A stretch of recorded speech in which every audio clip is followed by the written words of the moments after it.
মমতা বন্দ্যোপাধ্যায় হচ্ছেন শ্রীরামকৃষ্ণ, আর অভিষেক বন্দ্যোপাধ্যায় হচ্ছেন স্বামী বিবেকানন্দ। এতে যে শ্রীরামকৃষ্ণকে আর স্বামী বিবেকানন্দকে কত ছোট করা হলো সেই জ্ঞানটুকু এদের নেই।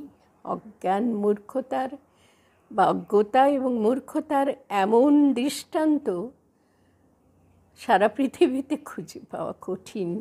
আমি লজ্জা পাচ্ছি তার এই ধরনের মন্তব্যের জন্য।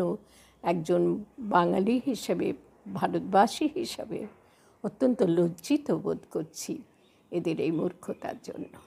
যে ব্যক্তিটির নাম করলেন, তিনি তো যার সম্পর্কে বললেন শ্রীরামকৃষ্ণ, তার কাছ থেকে যথেষ্ট মার খেয়েছেন।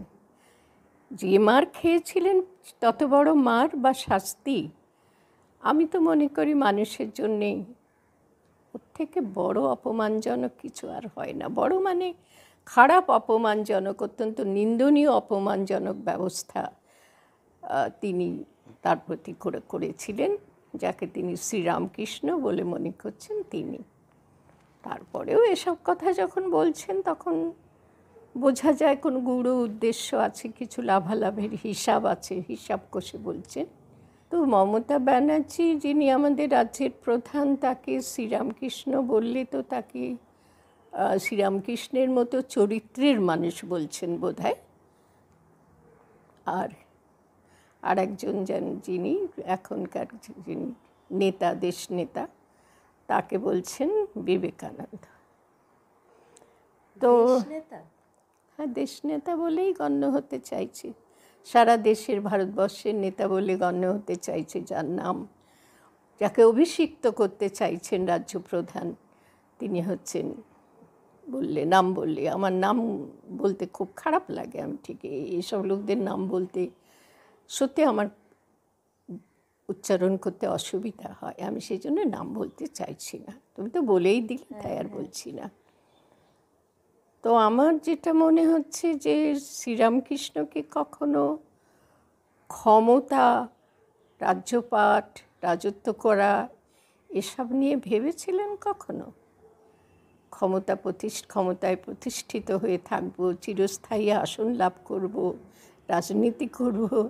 শ্রীরামকৃষ্ণের সঙ্গে রাজনীতির কোনো সম্পর্ক তো আমি খুঁজে পাচ্ছি না। একজন দুরন্ত রাজনীতিতে অভ্যস্ত মানুষ, এবং যে রাজনীতি দুর্দশাগ্রস্ত, সেই রাজনীতিতে অভ্যস্ত মানুষ, অসুস্থ রাজনীতির ধারক বাহক মানুষ, আর আরেকজন মানুষকে মানুষ হতে শেখাতে চেয়েছিলেন। সে সারা জীবন সন্ন্যাসীর মতো জীবন যাপন করেছেন। সেই দুজনের সঙ্গে একজন ক্ষমতালোভী, চূড়ান্ত ক্ষমতালোভী, অর্থলোভী, আর একজন মানুষ, তার সঙ্গে আমি কিসের তুলনা করতে পারি? শ্রেষ্ঠ মানুষ, মানুষের মধ্যেই শ্রেষ্ঠ মানুষ হওয়া, প্রকৃত মানুষ হওয়া কাকে বলে তা তিনি দেখিয়ে গেছেন। তো কুণাল ঘোষ নামক ব্যক্তিটি যদি শেষত্ব ভুলে এরকম একটি উপমা বা রূপক ব্যবহার করেন যে মুখ্যমন্ত্রী কত মহৎ ব্যক্তিত্ব, সেটা বোঝাবার জন্যে, তাহলে সম্ভবত তিনি দেশবাসীর, সমস্ত স্তরের দেশবাসীকে মূর্খ বলে গণ্য করছেন, আর যিনি মুখ্য রাজ্যের, তাকেই সর্বপ্রধান ব্যক্তি বলে গণ্য করছেন। এইরকম মূর্খতা তার মধ্যে লক্ষ্য করা যাচ্ছে। আমি এটাকে বলবো মূর্খতা।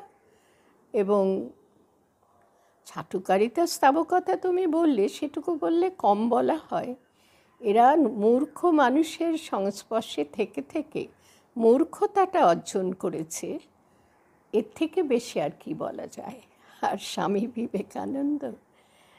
বিবেকানন্দের সঙ্গে অভিষেক বন্দ্যোপাধ্যায়ের তুলনা।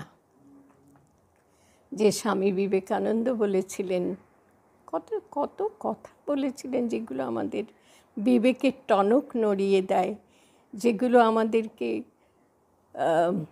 ওই কথাগুলোকে তিনি জানেন যে মূর্খ ভারতবাসী আমার ভাই, চণ্ডাল ভারতবাসী আমার ভাই, এই ধরনের কথা যিনি বলেছেন গোঁড়ামি একটি মারাত্মক ব্যাধি, যে ব্যাধি মানুষকে ব্যাঘ্রের মতো হিংস্র করে তোলে, এবং হিংসাকে তিনি সর্বাপেক্ষা নিন্দনীয় বলে বলে বলে উল্লেখ করেছেন।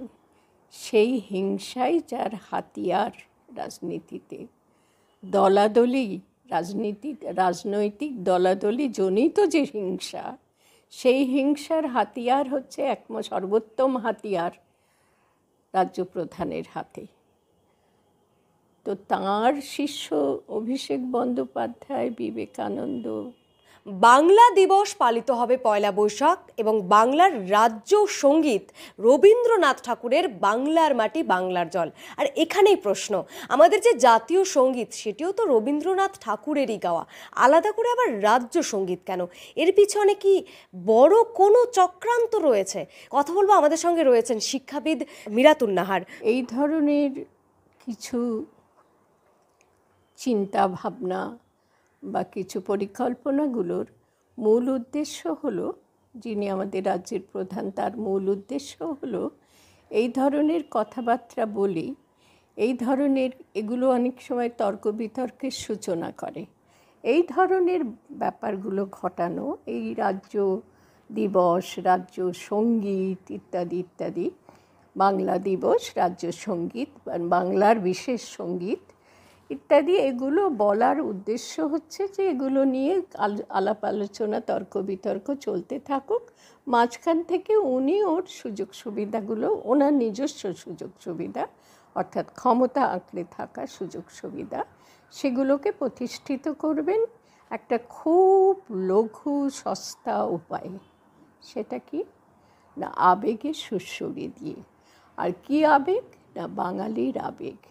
আমরা বাঙালি, পশ্চিমবঙ্গ আমাদের, এই রাজ্য আমাদের, এই রাজ্যের আলাদা সঙ্গীত হবে, এই রাজ্যের আলাদা দিবস হবে, এগুলো বলে বাঙালির জাতির মধ্যে এক ধরনের আবেগ প্রবণতা আছে, সেই আবেগ প্রবণতাকে উনি উস্কিয়ে দিতে চেয়েছেন। কিন্তু লক্ষ্য বাঙালি জাতীয় নয়, রাজ্যের সাধারণ মানুষ নয়, সর্ববিধ দুর্দশাগ্রস্ত মানুষের দিকে তার বিন্দুমাত্র দৃষ্টি নেই। শুধু এক ধরনের, এটাকে বলবো আমি, সংকীর্ণ রাজনীতিকে আরও সংকীর্ণতর করার প্রচেষ্টা উনি চালিয়ে যাচ্ছেন। আসলে উনি যেটা করতে চাইছেন সেটা হচ্ছে একেবারে কালিমালিপ্ত রাজনীতিকে কালিমালিপ্ত করা, সেটা উনি করে চলেছেন। রাজনীতি করাই ওর লক্ষ্য, এবং রাজনীতির মাধ্যমে নিজের প্রতিষ্ঠা লাভ করাটাই যতদিন পৃথিবীতে থাকবেন ততদিন ক্ষমতায় থাকবেন, সেটাই তার উদ্দেশ্য। এবং সেই উদ্দেশ্য সাধনের জন্য বিভিন্ন উপায় বার করার মতো বুদ্ধিমত্তা, ঠিক বলবো না আমি, বুদ্ধিমত্তা আর চালাকিপনার মধ্যে তফাৎ রয়েছে। তো আমার মনে হয় উনি এক ধরনের চালাকিপনাতে খুব অভ্যস্ত, এটাও সেরকমই। উনি এইখানটাতে ক্ষমতা চিরস্থায়ী করতে চান, ভারতবর্ষে চেয়েছিলেন, সেটা হলো না, অন্তত হ্যাঁ সেটা তো হতে চেয়েছিলেন, বোঝাই যায় INDIA এসবের মাধ্যমে। সেই লক্ষ্য থেকে বোধহয় কিছুটা ছিটকে গেছেন, এবং ছিটকে যাওয়ার জন্যে এখন নির্দিষ্ট পরিকল্পনা করে নিয়েছেন, অন্তত এই রাজ্যপাটটা ওর থাকুক, সেটাই উনি চাইছেন। দেশ নয়, ক্ষমতা প্রতিষ্ঠা করার একটি ভারতের একটি অংশ।